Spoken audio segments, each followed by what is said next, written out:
অত যোগ্যতা থাকা সত্ত্বেও তাকে সেই চাকরিটা দেওয়া হবে না।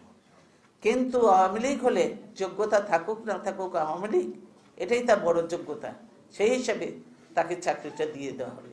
এই যে অবিচারগুলি চলছে বিভিন্ন প্রতিষ্ঠানে, এইগুলিও তো বন্ধ হতে হবে। এগুলো বন্ধ তখনই হবে দেশে সত্যিকারে যখন গণতন্ত্র থাকবে, জবাবদিহিতা থাকবে, তখন এইগুলি হবে। আর দেখছেন যে বিচার বিভাগও তো স্বাধীন বলা হয়, সত্যিকারে কি বিচার বিভাগ স্বাধীন? কোথাও স্বাধীন না, বিচার বিভাগ স্বাধীন না। এখানে তো আমরা বলি যে সকলের জন্য বিচার সমান, আইন সকলের জন্য সমান, কিন্তু সেখানে আমরা কথাটা শুনতে ভালো লাগে, কিন্তু আইন সকলের জন্য সমান নয়, বিচার সকলের জন্য সমান নয়।